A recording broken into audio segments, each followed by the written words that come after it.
Hey, it's Jim.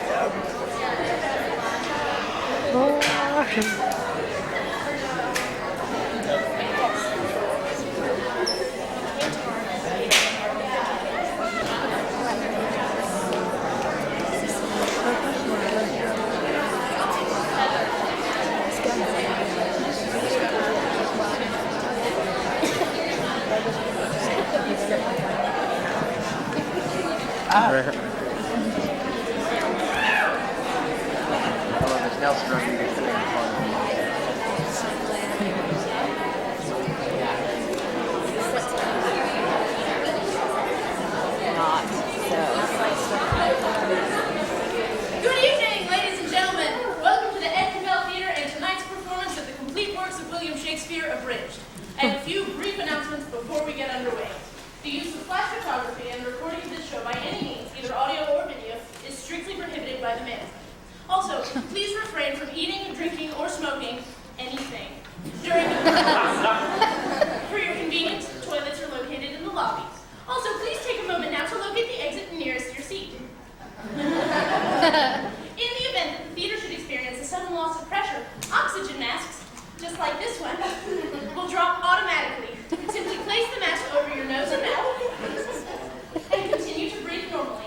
If you are at the theater with a small child, firstly, you shouldn't bring a small child to the show because it's PG-13. Secondly, please place your own mask on first and let the little bugger fend for himself. Allow me to introduce myself. My name is Ruth, Ralston, and tonight my two partners and I will be attempting a feat which we believe to be unprecedented in the history of theater. That is, to capture within a single theatrical experience the mystery, the genius, the towering grandeur of the complete works of William Shakespeare. Now, we have a lot to get through tonight, so at this time I would like to introduce a man who is one of America's preeminent Shakespearean scholars. He nearly has a bachelor's degree from Brenau University, where I believe he took a class about Shakespeare from Gay Hammond. He is here to provide a brief preface to our show. Please welcome to the stage Mr. Briston Chester.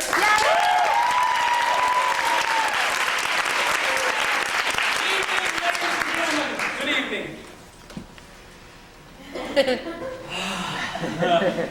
William Shakespeare. Playwright, poet, actor, philosopher, a man whose creative and literary genius have had an immeasurably profound influence on the culture and consciousness of the entire English-speaking world. And yet, how much do we, inhabitants of the 21st century, know and appreciate the tremendous body of work contained in this single volume? Too little, I would argue. I believe I could illustrate this point a little more clearly by conducting a brief poll here among our audience. If I could have some house lights for just a moment, please.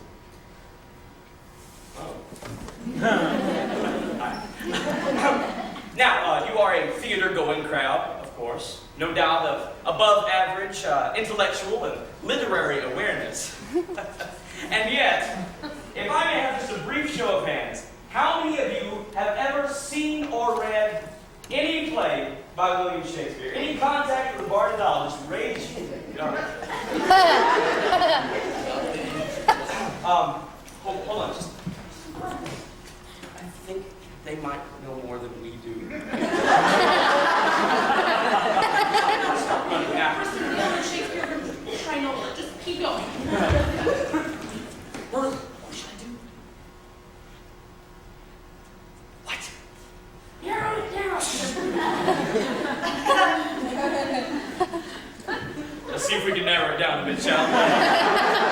How many of you have ever seen or read All's Well That Ends Well? All's Well That Ends Well? See, now that seems to be separating the wheat from the chaff rather nicely. Okay. Let's see if we can tell who the true Shakespeare trivia champs are here this evening. How many of you have seen or read King John? King John, anyone? Hello, you, sir. You say you have read King John. Yeah. Would you please stand and share with the audience what it is about? It is about a hunchback. See, this is exactly what I'm talking about in this film. Oh, scoff, but let he among you who is free from sin live in a glass house. That face, ladies and gentlemen, that face represents all of your faces. That empty brain is your empty brains. Those glazed eyes are your glazed eyes. These teeth are your teeth. And they cry out, floss me! Ladies and gentlemen, I submit to you that our society's collective capacity to comprehend, much less attain, the genius of William Shakespeare has been systematically shrunken by sitcoms, sodomized by soap operas, and maimed by Michael Moore. But have no fear, your intellectual salvation is here. Sing it, brother! We descend among you this evening on a mission from God and the literary muse to spread the holy word of the Lord to the masses. Testify! To help you take those first leading steps out of this 21st century quagmire of cyberspace, reality TV, and Paris Hilton web video. And to the future, a glorious future, a future where manly men wear pink tights with pride, a future where this book will be found in every hotel room in the world. This, ladies and gentlemen, and it begins here tonight. Join us in taking those first steps down the path toward the brave new world of intellectual redemption by opening your hearts. Yes, please open your hearts and your pocketbooks, or simply charge your donations on your MasterCard Visa by phoning 976-BARD. Give us your cash, friends, and deduct it when the tax year ends. Now on with the show, and may the Bard be with you. Thank you, and hallelujah. Mwah!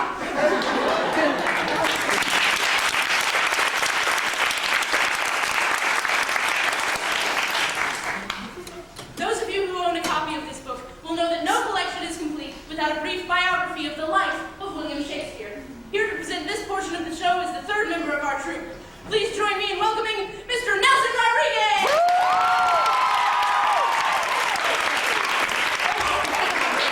No, don't touch them. They go in order.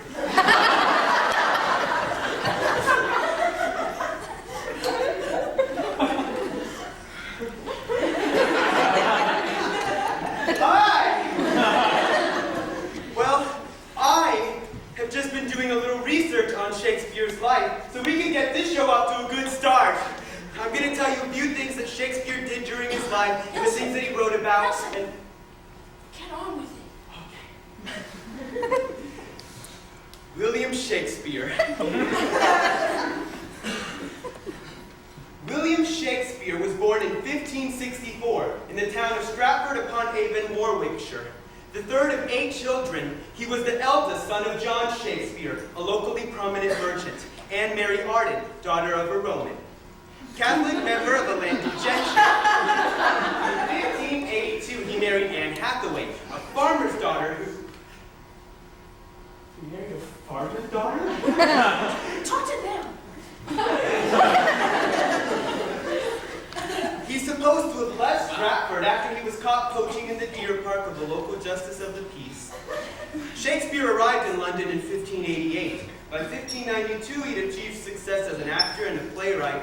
After 1608, his dramatic production lessened, and it seemed he spent more time in Stratford. There, he dictated to his secretary, Rudolf Hess, the work of Mein Kampf, in which he said, a prominent position in Europe. After reoccupying the Rhineland zone, annexing Austria and the Sudetenland, Shakespeare invaded Poland. Leave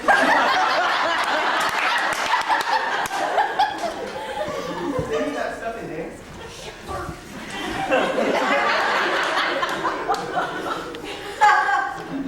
Shakespeare remained in Berlin when the Russians entered the city and committed suicide with his mistress, Eva Braun. He lies buried in the church of Stratford. Thank you.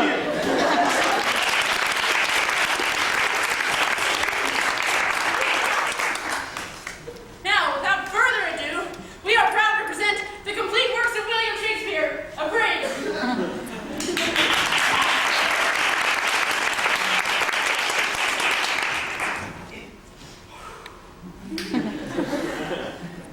All the world's a stage, and all the men and women merely players. They have their entrances and their exits, and one man in his time plays many parts. One man in his time plays many parts. How true. Ladies and gentlemen, where better to begin our exploration of the greatest of all English playwrights than in Verona, Italy, with one of his most beloved plays, Romeo and Juliet. Now, it would be almost impossible to portray all of the character roles in Romeo and Juliet with just 3 characters. That's why we're only using 2! That's right, ladies and gentlemen. Ruth and Nelson will portray all major character roles in Romeo and Juliet, while I fill in with bits of narration. Now, after extensive textual research, we have decided to begin our abbreviated version of Romeo and Juliet with a prologue. 2 households, both alike in dignity, in fair Verona where we lay our scene. From ancient grudge, break to new mutiny, where civil blood makes civil hands unclean. The fatal voice of fair, star-crossed lovers take their lives, whose misadventure overthrows do with their death, burying their parents' strife.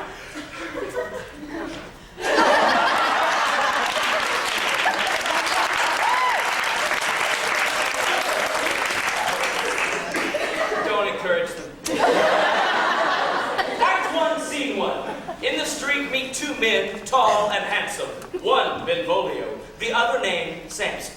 Their hatred fueled by an ancient feud, but one serves Capulet, the other Montague. Oh, wait, my 2 rising offense, you rises early in the morning. Oh, it's him. I hate his guts. I swear to God, I'm gonna kill him. Look! Do you bite your thumb at me, sir? No, sir, I do but bite my thumb. Do you bite your thumb at me, sir? No, sir, I do not bite my thumb at you, sir. I do bite my thumb. Ah! Do you quarrel, sir? Quarrel, sir? No, sir. Well, if you do, I am for you. I serve as good a man as you. No better. Yes, better. You're a lawyer.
She just pieced the torches to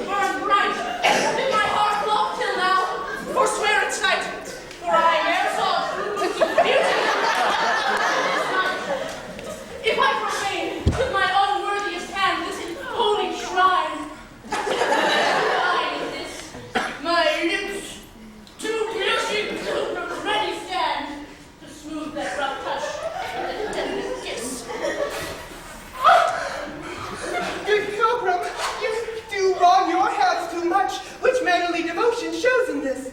For saints have hands and pilgrims' hands to touch, and Padre Palmer's holy Palmer's kiss. Not saints, holy Palmer's too? I pilgrim, let's sing this using crayon. Oh, then dear saints, let lips do what hands do. Oh, saints do not move over here for prayer's sake. Then move not, for my prayer's effect I take. Then from my lips the sin that they have done. Sin from my lips. Oh, trespass sweetly urged, give me my sin again. No, Ruth, I don't want to kiss you. I know it's in the script, Ruth, and I have to tell you something really important about the...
them. They can't seem to duck it.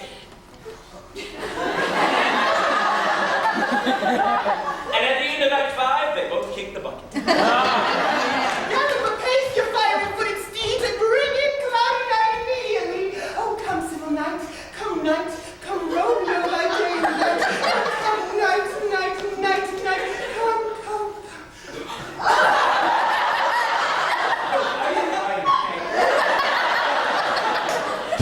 And bring me my Romeo.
sorrow will not show its face. Go forth and have more talk of these sad things. Some shall be pardoned, and some punished. For never was there a story of more woe than this of Juliet and her Romeo. And Romeo and Juliet are dead! Thank you guys! Good job!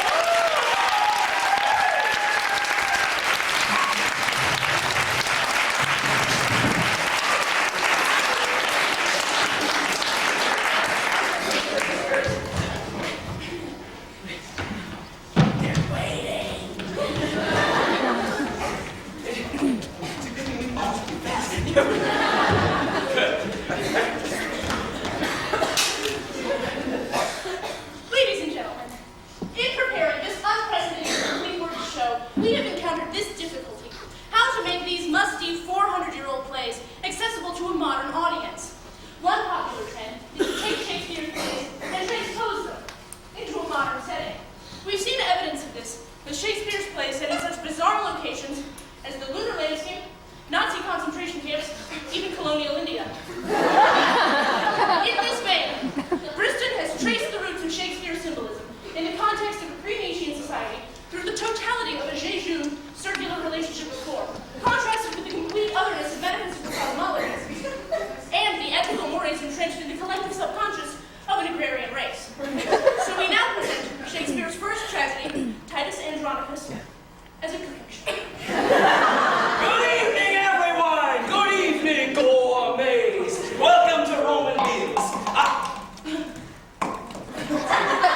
I am your host, Titus Andronicus. Now look, when you've had a long day, your right hand chopped off, your son's murdered, your daughter raped, her tongue cut out, both of her hands chopped off, bam! Well, the last thing you want to do is cook. That is, of course, unless you cook the rapist and serve it to his mother at a dinner party. My daughter Lavinia and I will show you how. Good evening, Lavinia. Good evening, Father. How are we feeling this evening? Not so good, Father. I got my own yacht off. Yeah, it's a pisser, isn't it? But we'll have our revenge yet, won't we? Our villain. I will grind your bones to dust, and with your blood in it, I'll make a paste. And of that paste, a coffin I will rear, and make a pasty of your shameful head. Come, Lavinia, receive the blood. Now, what you want to do is make a nice clean incision from the carotid artery to the jugular vein, like so. Father, that's really gross. You want to make sure you use a big bowl for this because the human body has about 4 quarts of blood in it. And when the he is dead, which should be about... Now, I will grind his bones to powder small, and with that liquor temper it, and in that paste let his vile head be baked at about 350 degrees. And 40 minutes later, you have this lovely human head pie, which I prepared earlier, with serving suggestions, lady fingers for dessert. That's my hand. Go ahead, Lavinia. Now, who will be the first to try this taste treat? Welcome, gracious Lord. Welcome, dread Queen. Will please you eat? Will please you feed? It's finger-licking good.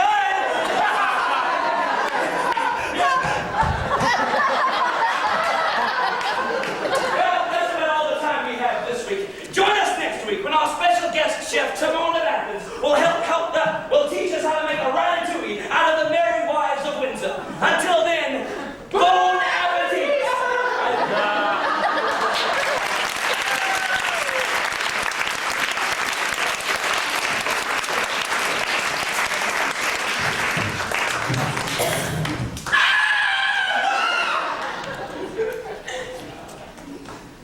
Who done it? You decide!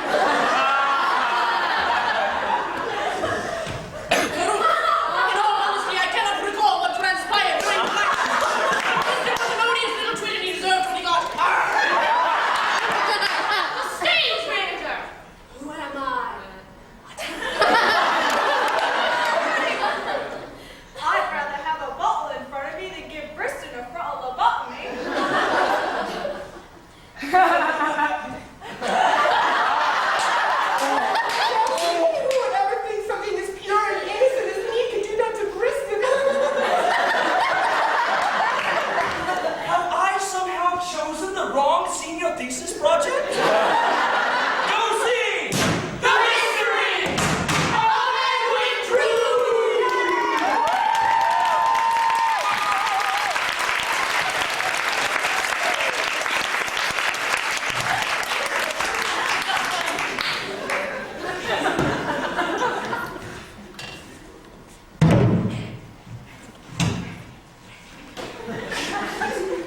We hope no one was too offended by Titus Andronicus or our shameless ripoff of Edwin Drood.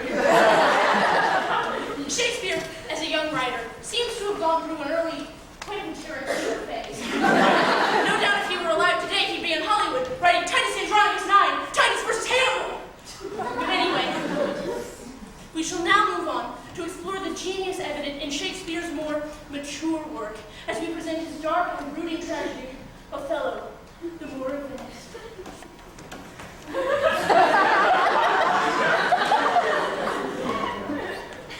Speak of me as I am. Let nothing extenuate of one who loved not wisely but too well.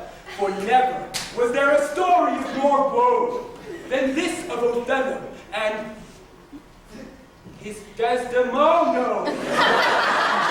Oh, Jessie! Bob, could we get some, a little more light here? We, left Nelson on his own to research this play. He must have looked up Moor in the dictionary and thought it was a place where you tie up boats. Which in this context is totally pea-brained. Nelson, in the 16th century, the word Moor referred to a person of African descent. I feel like such a dork with my boat.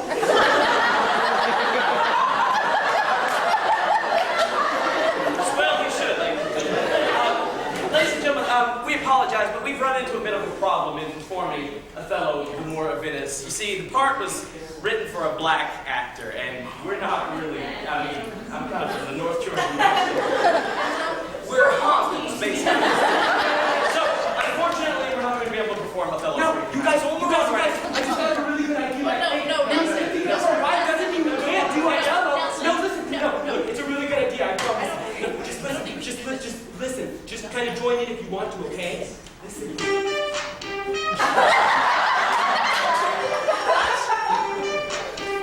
Yeah! Okay.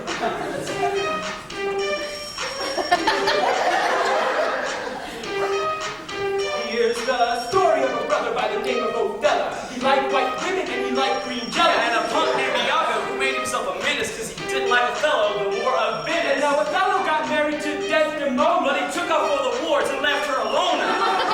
Agrona. You left her alone. He didn't write a letter and he didn't telephone. Yeah! What? Now Othello loved Desi like Adonis loved Venus. And Desi loved Othello because he had a big sword. He was sly. He was sort of a penis. Tell us. Another thing we call them Too damn jealous. So we find a chump sucker by the name of Cassio. And he claims on him Desdemona's handkerchief. So Othello is the one who just made me ill while he's been out fighting, commanding an army. Desi and Cass played hide the salami. Salami! Come back home and he swallowed the bitch. And he put the out of his. Who he met in Act 4. Say, you big dummy, she weren't no whore. She was pure, she was clean, she was virginal too. So why'd you have to go and make a face try blue? It's true. It's you. Now what you gotta do when Othello's there? Damn, this is getting pretty So scary. he pulled out his blade and he committed Harry Carey. Now we're out hot drum cup of please. Loaded up his bags. And moved to Beverly. Heels, that is.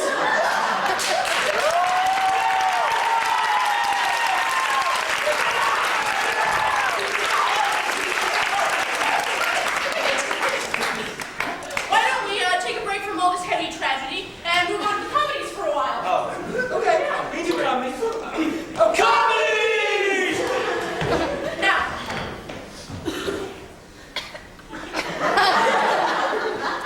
thanks.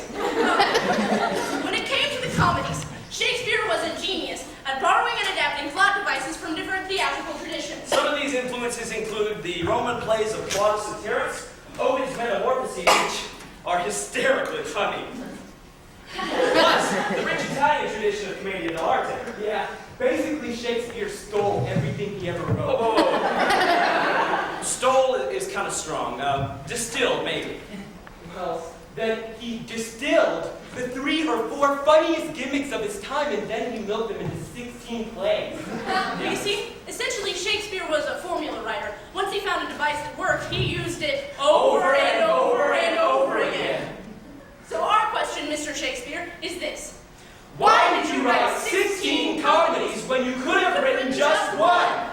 In answer to this question, we have taken the liberty of condensing all 16 of Shakespeare's comedies into one play, which we have entitled The Comedy of Two Well-Measured Gentlemen Lost in the Merry Wives of Venice on a Midsummer's 12th Night in Winter. Or Cymbeline taming Pericles the Merchant in The Tempest of Love as much as you like it for nothing. Or The Love Boat Goes to Verona!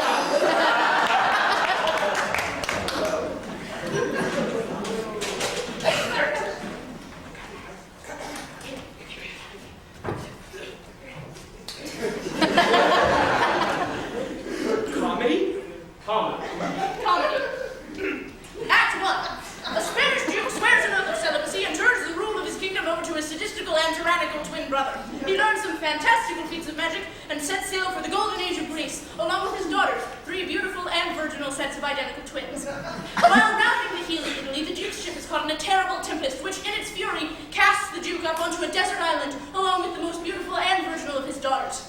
This innocent vision of loveliness stumbles into a dark cave where she is molested by an inhuman green monster, symbolizing the extreme right wing of the Republican Party. Act 2. The long-lost children of the Duke's brothers, also coincidentally 3 sets of identical twins, just arrived in Italy. Although they possess an inner nobility, they are destitute, penniless, flea-infested shadows of the men they once were, who in the utmost extremity are forced to borrow money from an old Jew, who deceives them into putting down their brains as collateral on the loan. Meanwhile, the 6 brothers fall in love with 6 Italian sisters, 3 of which are contentious, sharp-tongued little shrews, and the other 3 are submissive, air-headed little bimbos. Act 3. The shipwrecked identical daughters of the Duke wash up on the shores of Italy, disguise themselves as men, and become matchmakers to the shrews, and matchmakers to the Duke's brothers' sons. They lead all the lovers into a nearby forest where, on a midsummer's night, a bunch of mischievous fairies squeeze the aphrodisiac juice of a hermaphroditic flower into the shrews' eyes, causing them to fall in love with their own pages, who have in turn fallen in love with the Duke's brothers' sons. While the queen of the fairies seduces a jackass, and they all have a lovely bisexual animalistic orgy.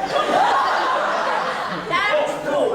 The elderly fathers of the Italian sisters, finding their daughters missing, dispatch messages to the pages telling them to kill any man in the vicinity. However, unable to find any men in the forest, the 2 faithful messengers, in a final misguided act of loyalty, deliver the messages to themselves and kill each other.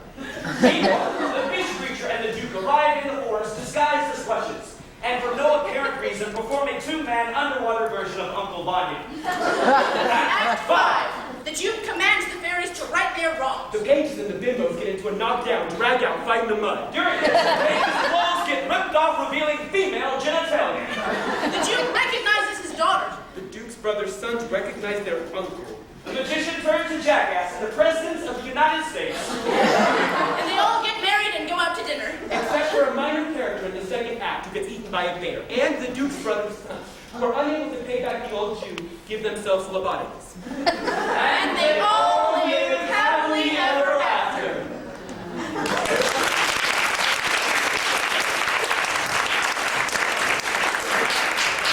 Now, we're going to move on to the rest of Shakespeare's tragedies.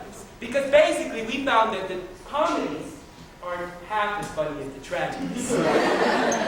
Take, for example, Shakespeare's Scottish play. No!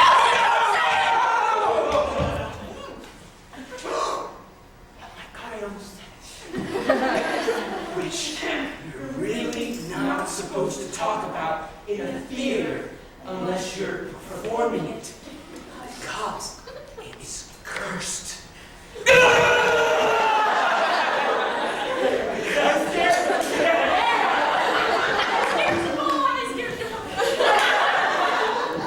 Fortunately, we not only perform an abbreviated version of Macbeth,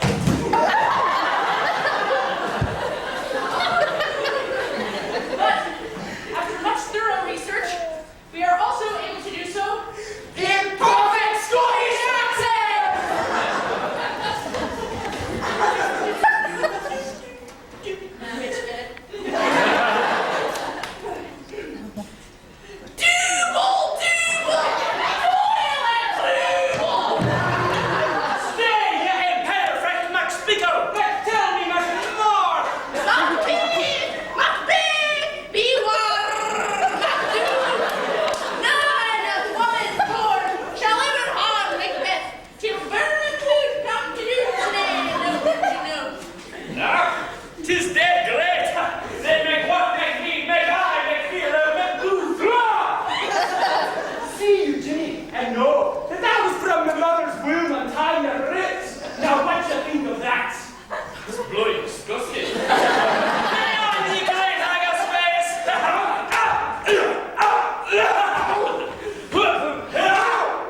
cursed head. Macbeth, your eyes is on the windy! And know that never was there a story of more blood and death than this of Mr. and Mrs. Macbeth. Thank you.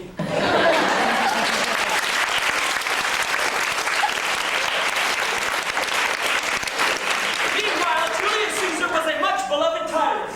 All hail Julius Caesar! Hail, citizen! Who was warned by a soothsayer. Beware of the Ides of March. The great Caesar, however, chose to ignore these warnings. What the hell are the Ides of March? Well, that's today. And to protect. Friends, Romans, countrymen, lend me your ears.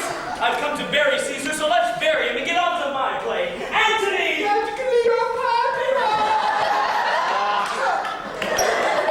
What is this? Is this an ass spicy before me? Stop it!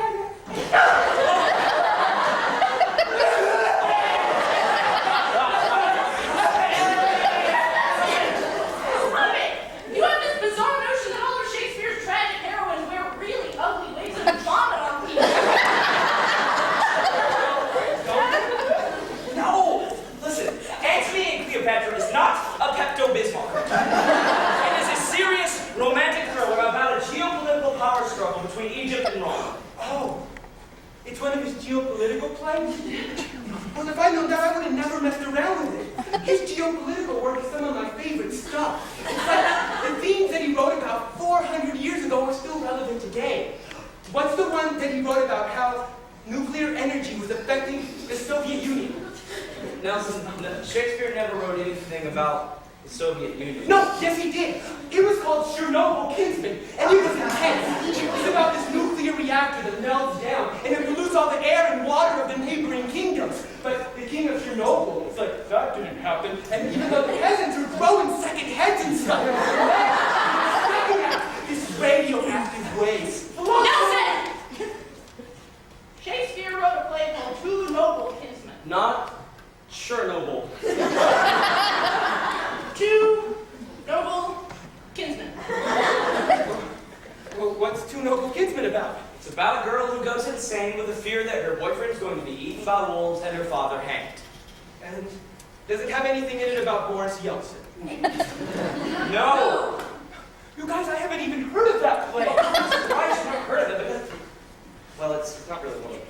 Should I? Yeah, let me explain this. Oh, okay. Ladies and gentlemen, I apologize. Two Noble Kinsmen actually falls into the category of Shakespeare's plays, which scholars refer to as the Apocrypha, or in some scholarly circles, the obscure plays, or the lesser plays, or quite simply the bad plays. But not all of the Apocrypha are completely without merit. Why take Troilus and Cressida, for example. It's hardly crap at all. I actually discuss it to some extent in my soon-to-be-released book on Shakespeare, entitled I Love My Willie, which I would like to whip out for you right now.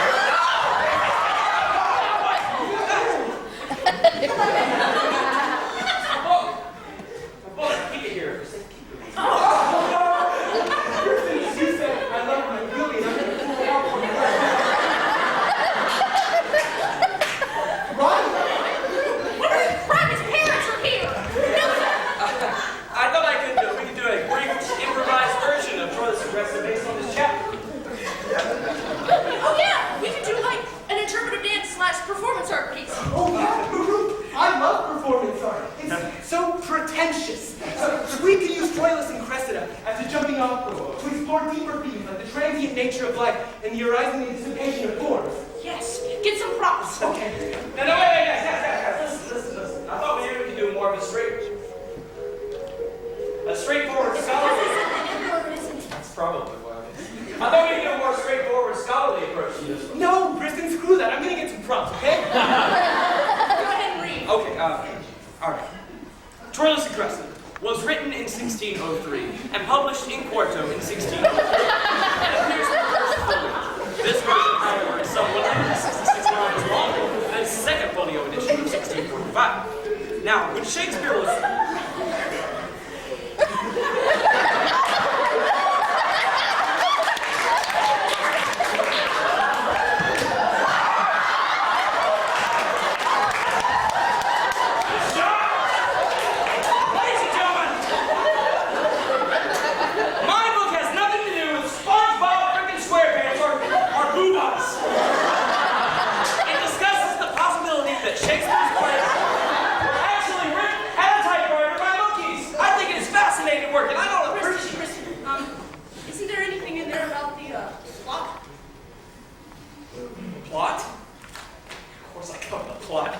of scholar do you think I am?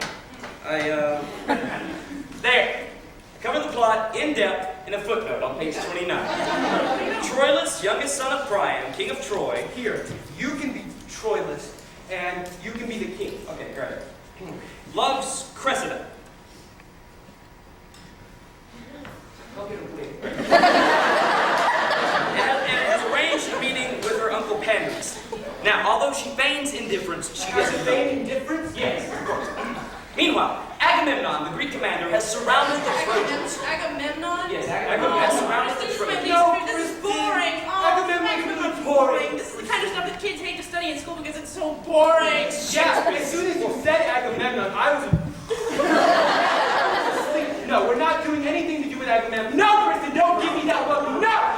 Oh, listen, ladies and gentlemen, listen. I told Briston, I told him right before we came out here, I said, I will not do dry, boring, vomitless Shakespeare for That would just turn you off of Shakespeare. That's what happened to me. I know. When I was I used to study Shakespeare in school, and I would just stare out the window and see the kids playing ball and think, why can't this Shakespeare stuff be more like sports? Sports? How do you mean? Well, sports are visceral. They're fun to watch. Well, take the histories, for example, with the kings and queens dying and killing each other off and the throne being passed from one generation to the next. It's kind of like playing a football game, except you use a crown instead of a football. They are kind of similar. Yeah. Yeah, I can see it. Okay, line up. Let's take some more facts. 25, 42, Henry V, Richard III, part 1, 2, 3. And the crown is snapped to Richard II, that well-spoken 14th century monarch. He's fading back to pass, looking for an heir downfield. But there's a heavy rush from King John. My gross flesh sinks The downward. crown is in the air. Henry VI comes up with it. Victory's mine! But he's hit immediately by King John, that rarely performed player from the 12th century, and he's down. Oh, he's killing him out there. This could be the end of War of the Roses cycle. King John is in the bleeder! He's at the 40, the 30, the 20. Oh, he's poisoned at the 10-yard line. Number 72, King Lear! Divide we are kingdom in 3. Cordelia, you go long. Leave our first down. Fictional character, up here. 72, King Lear, fifth on the line. He's not happy about it. Now the father-son team of Henry IV, the Prince Hal. Center snaps to quarterback. Quarterback uses the hunchback. Richard III flips, giving it.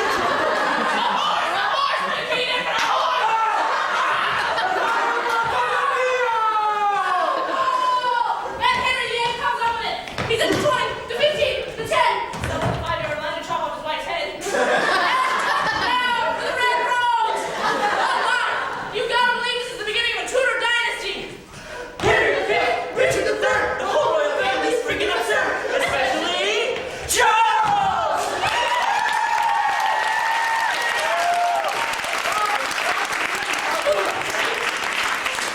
Outside? Bob, thank you. Wake up! What are you doing? How do you do that? I'm going to check the list of plays. I think we might have done them all already. Really? Serious? Yeah, you guys may be able to get to go home a little early tonight. Well, that'd be great! Yeah, you see, because the histories we just did. Right, we did the comedies on the phone. Yeah, that leaves the tragedies, okay? Titus Andronicus we did with all the blood. Oh, Romeo and Juliet.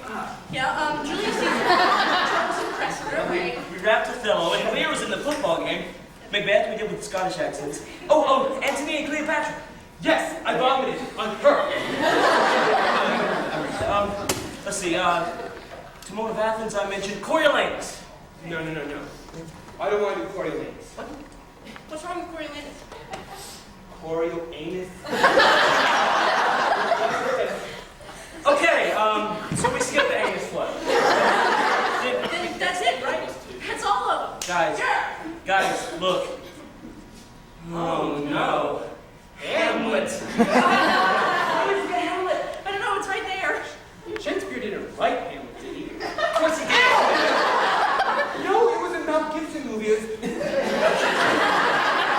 Ladies and gentlemen, 36 plays down, 1 to go. Perhaps the greatest play ever written in the English language. A play of such lofty, poetic, and philosophical content. A play that... I don't want to do Hamlet. That's a really heavy, emotional play, and I don't feel up for it right now. Nelson, we've done 36 plays already. This is the last one. Listen, I know, but the football game left emotionally and physically drained. I can't do it justice, but Ruth looks tired. Listen, we don't have to do it justice, we just have to do it. Listen, I don't want to do it. No. Our show, no. Our show is called The Complete Works of William Shakespeare. I think they would like to see Hamlet, right?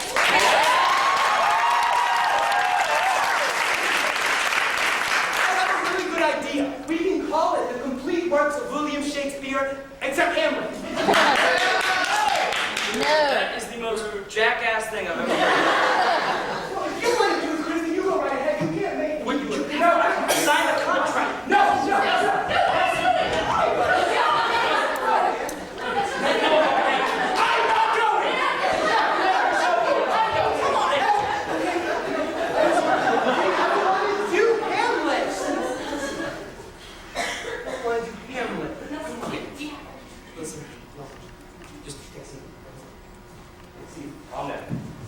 Set up for Hamlet, we'll do Hamlet, okay? Oh, no, I don't want to do Hamlet. You can't.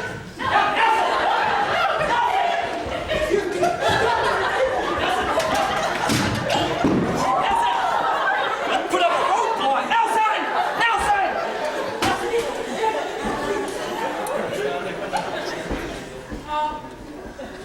Briston's usually much faster than Nelson. He'll be back in no time. That's not all. Hi, Mr. Bear.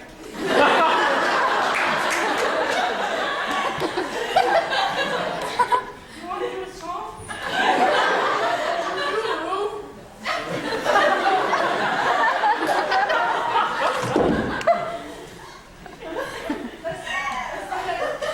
Song. This is a song by Henry VIII.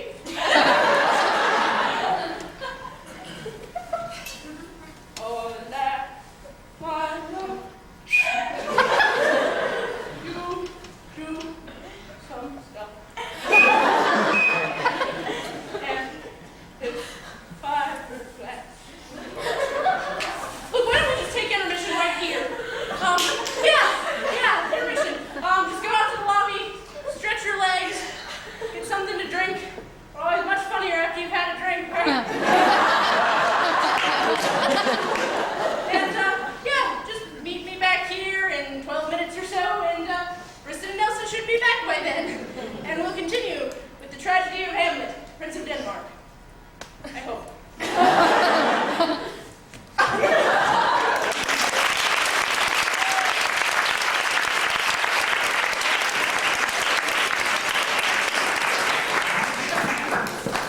Intermission? Yeah.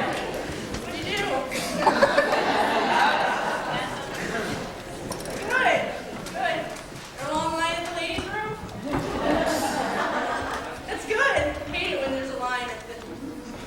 So Briston and Nelson aren't back yet.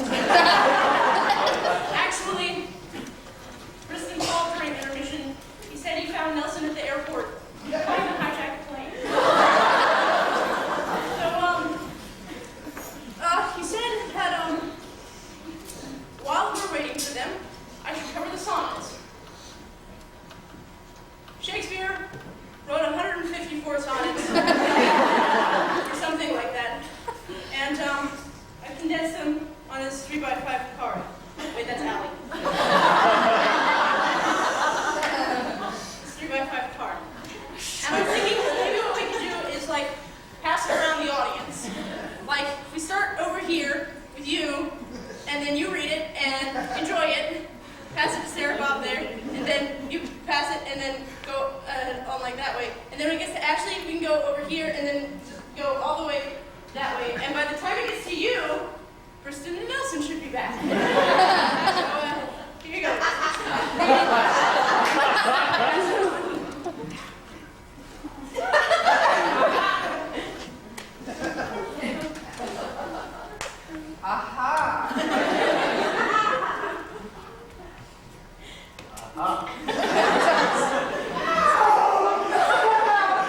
Briston and Nelson, ladies and gentlemen!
more. Bob, can I have some mood lighting for the greatest play ever written in the English language?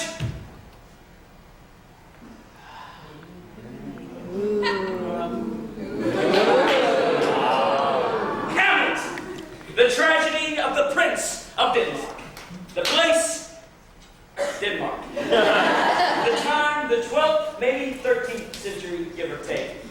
Battlements of Elsinore Castle, round about midnight. 2 guards enter. No, Nelson, no, I don't want to go. No. You can't me.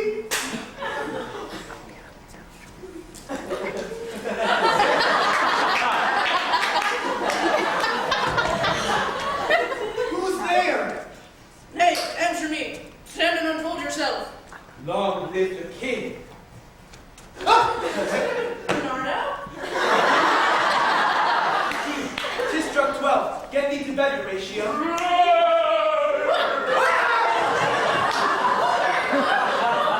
Martin Horatio, it when he spoke to.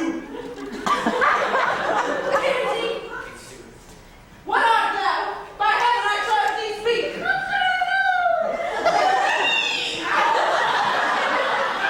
Tis gone! It was about to speak when the cock crew. Pray we all watch up, and by my advice, let us impart what we have seen tonight unto Hamlet. Prince of Denmark! Horatio!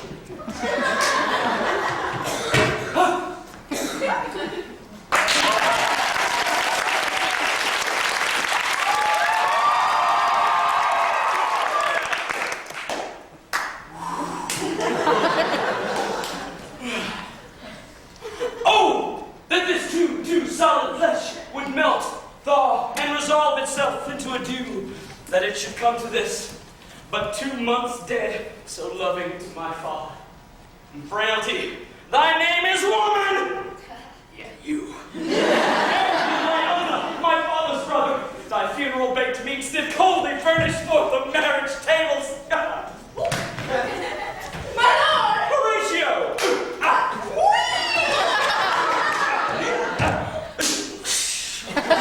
Methinks I see my father approach. Where, my lord? In my mind's eye.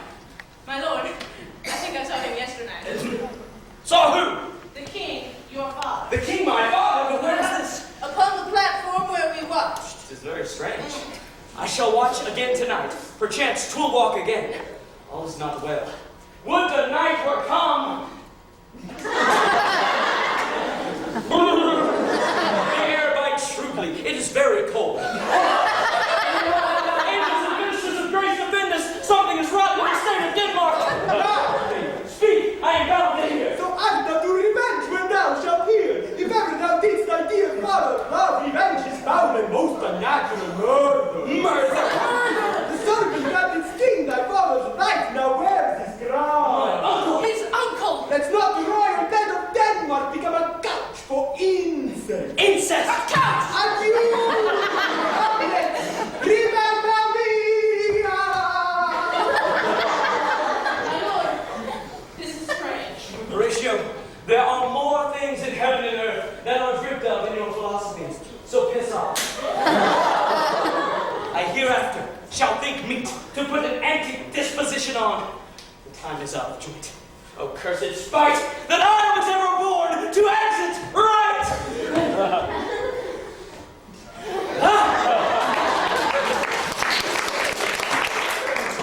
Neither the borrower nor a lender be.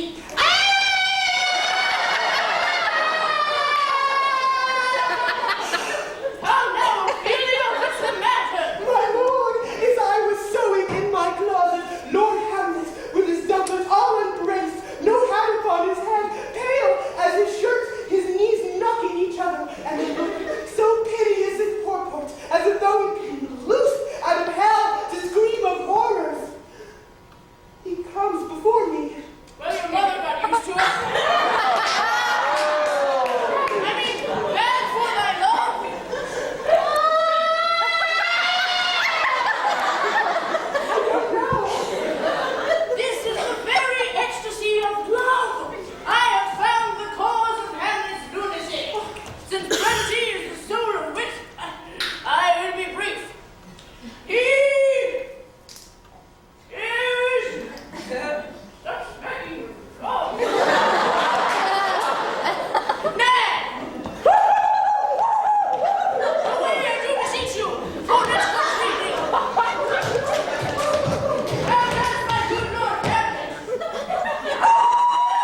Words? Oh, this be madness. Yet there's method in it. Daddy, the players are here and they want to talk to you right away, so you better hurry up. All right. This is my birthday.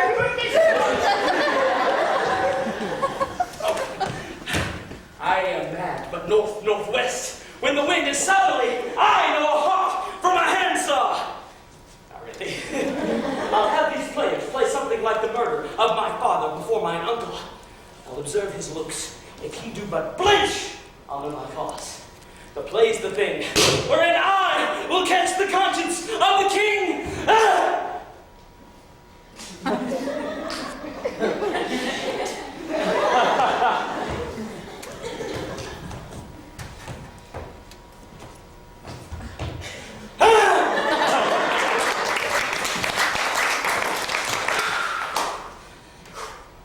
To be or not to be?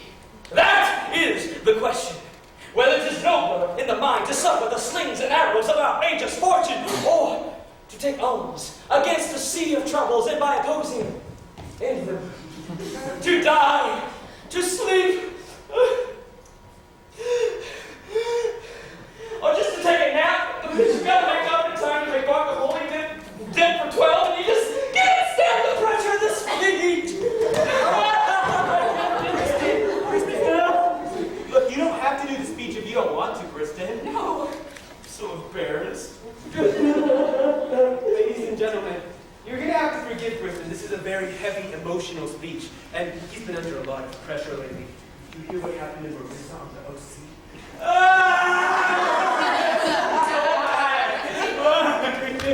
Briston's favorite character, and she was trying to commit suicide, so she took this whole bottle of pills, but it turned her into a lesbian. She went out with a guy friend's girlfriend, and the father got beat up by the mom, and he had to go to Hawaii in a month. We're going to skip this speech, okay? None of you feel too offended or that you feel like we left something out. We really think this is a really overrated speech anyway. I mean, Hamlet's supposed to be thinking about killing his uncle, and he has this soliloquy about killing himself.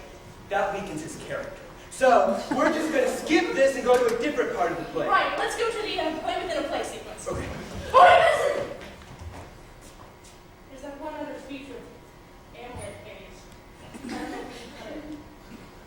What a piece of work is an ad speech? Well, there's this one speech of Hamlet's that goes, I have of late, but wherefore I know not, lost all my mirth, forgone all custom of exercise. And indeed it goes so heavy with my disposition that this goodly frame, the earth, seems to me a sterile promontory, this gray, overhanging firmament. Look you, this majestic roof fretted with golden fire, seems no more than a foul and pestilent congregation of vapors. What a piece of work is man, so noble in reason, so infinite in faculty, in form, in moving, how express and admirable. The beauty of the world, the paragon of animals. And yet, to me, what is this quintessence of dust? Man delights not me. So we'll just skip that speech and go straight to the What about the getting to a nunnery scene? Oh, we already have done. Yeah. I can't, I'm not in the right costume. No, Nelson, we have to. It's central to the plot. No, I can't. Ophelia's a really difficult character to get into. No, and I'm Nelson, gonna- Ophelia's easy. No, she's really rough, and I can't do that right Nelson, anybody can play that character. My mother can play that character. That lady right there can play that character. now. To do anything. Just give me a minute. Come on. Hey! Briston! No! Come on. I didn't make you do to be or not to be things. Oh, suck it up. Okay. First of all, we need to get your name. Listen, you mind if we call you Bob? It's a lot easier to remember. Bob. Okay, Bob. This is a very simple scene. It's really difficult to do. Hamlet has had this relationship with Ophelia, and what with what's been going on with his mother and father and uncle, yada yada. He's yada. being a prick. He can't help it. He gets all worked up and tells Ophelia, get thee to a nunnery. Now, in our version of this play, all that Ophelia does in response is she screams. That's all she does! Shut up, Briston! Hamlet says, get thee to a nunnery, and Ophelia screams. Okay? Can we try that? All right, so center stage, you got your line right back here. Nelson. Sorry.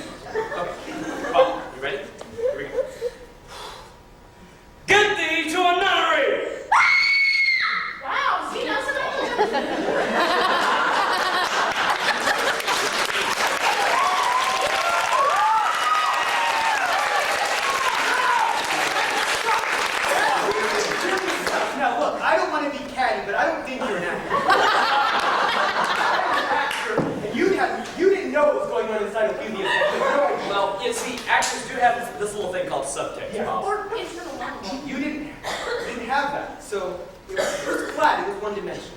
But you know what, no, look, I think you showed a lot of heart. Well, yeah. A lot of courage. Oh, as Shakespeare would say, chutzpah. I think that we can workshop this. I think we can really have moments. Bob, can I get some house lights? Yeah, there we go. All right, so I think we can, help you out. We can get the whole audience involved. Yeah. This environment going for you. So why don't we split up the audience into Ophelia's id, ego, and super ego? Like Freudian analysis. Yes, just like Freudian analysis. I get the id. Oh, I'll get the ego. I get super ego. Right, ego? Come right this way, sir. Right here. All right, Here's our ego. So you are Ophelia's ego. Now her ego's quiet. It's confused. It's an ego on the run. Oh, Bob. Bob, here's how we're going to have you do to symbolize this. We're going to have you actually run back and forth across the stage in front of Ophelia. Okay? You got that? All right, can we try that? Let's just go, go, go, go!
So maybe Ophelia wants a power she doesn't want to lose her femininity. She wants to be a corporate executive and have babies at the same time. She has that whole, like, female angst thing going. She just wants to tell Hamlet, cut the crap, Hamlet, my biological clock is ticking. I want babies now. It's a female movement. Let's just have them say that first part. Okay. All right. You guys are going to say, cut the crap, Hamlet, my biological clock is ticking and I want babies now. Okay. Good. Here we go. Ready? Cut the crap, Hamlet, my biological clock is ticking and I want babies now.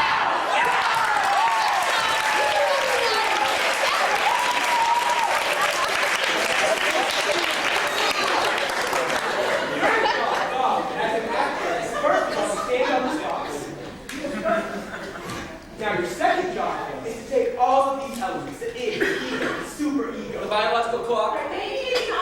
and take them all, synthesize them in your soul, and then we're going to build everything up to a mighty rhythm. When it stops, all the attention's going to go to you, and you're going to let out with that scream that epitomizes Ophelia. Paint the back wall with your voice.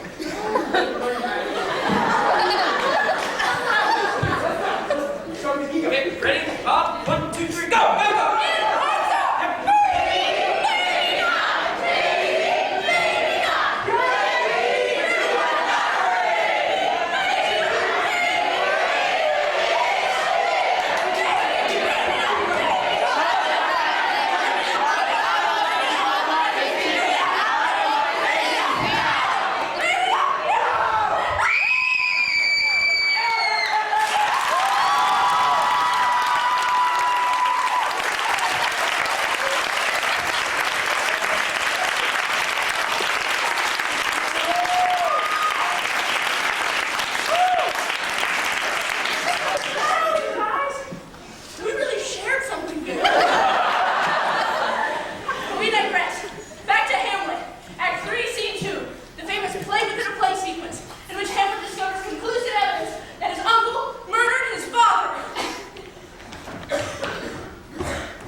I pray you, as I pronounce it to you, trippingly on the tongue.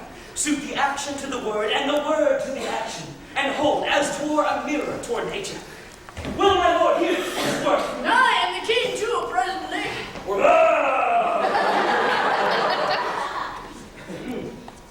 Take a seat, my lord. King of them. Good seat. The Royal Theatre of Denmark is proud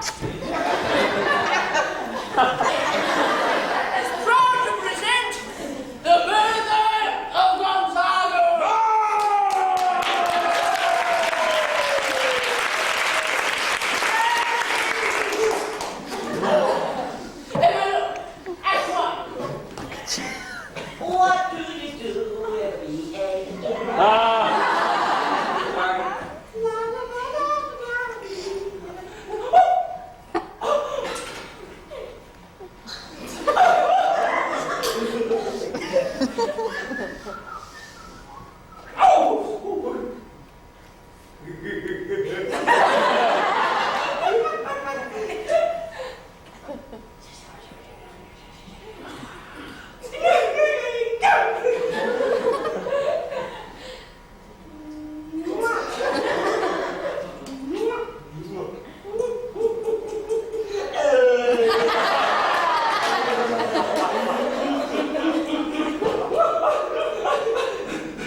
Polonius. Brother to Ophelia. And the snap dress. What?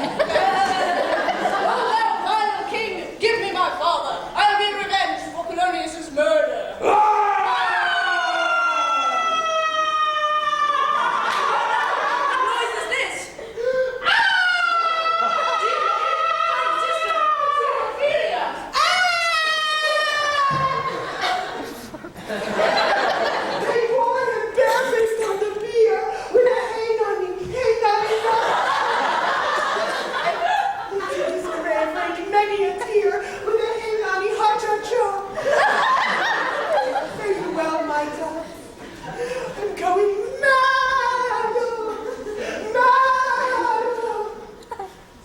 This is acting.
poetry! Seek it out! It is here, Hamlet. Here I lie, never to rise again. I can no more. The king still lay. What? The pointed riddle too? Bitter to thy work. Here thou incestuous, murderous, cross-dressing dame! Follow my mother! No!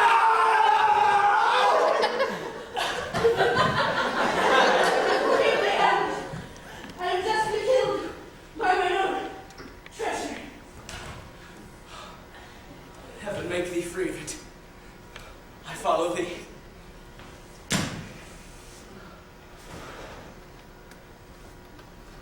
You that look pale and tremble at this chant, that are but mutes or audience to this act, if ever thou didst hold me in thy heart, absent thee from felicity awhile, and in this harsh world draw thy breath in pain until my soul. The rest is silence.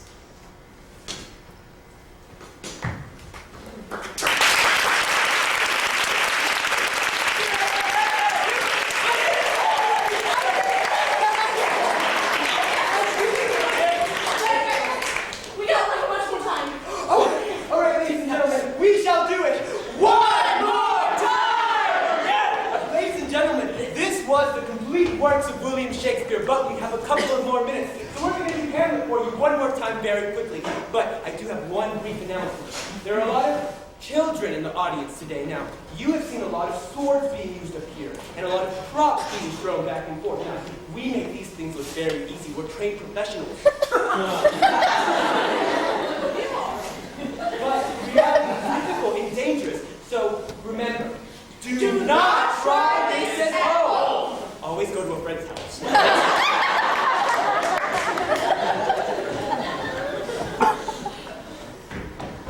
Oh, this too solid flesh would melt. My lord, I think I saw my father yesterday. But the night will come. Marry! Revenge my murder! My lord, this is strange. Horatio, there are more things in heaven and earth to piss off. To be or not to be. That is, What is my lord? get thee to an honorary. Yes, Keep on the I'll take the ghost word for £1,000. How now, mother? What's the matter? What will thou do? Thou wilt not murder me? Help! How now, all right? Dead for a nugget, dead. At supper. Lay her in the earth. Sweet, sweet, too sweet. Alas, poor York. Oh, hold up the earth a while. Hey, Sarge, here comes the queen. The devil take thy soul. Give us the boils. One for me. Oh, I'm slain. And all these rest to silence.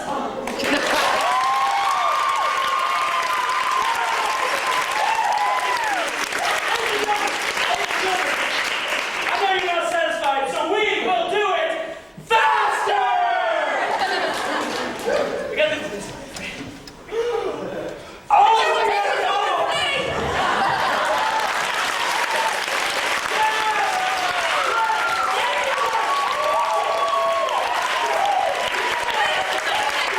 Fantastic audience. We shall do it backwards.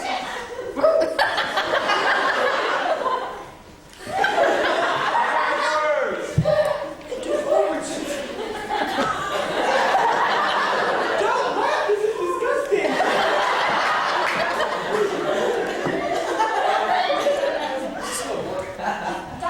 Okay. Make sure you listen for all the satanic messages. Okay. Silence is resting, thee follow I. All is dead. Say it at my own. Boils the Estina, Dame, the Hamlet, I is this. Earth me on home. Sweet, too sweet. Earth me under lay. Queen, for alas, Ophelia sweet.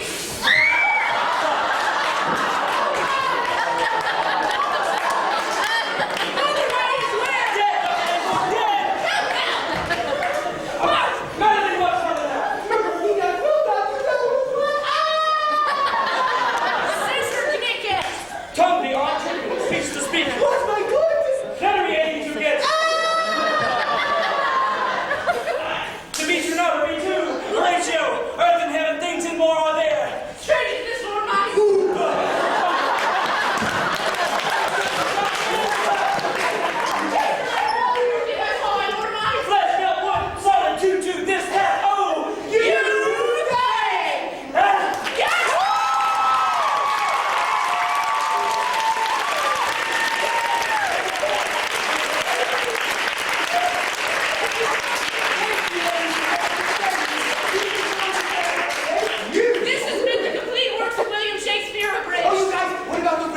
teach creature. No, you should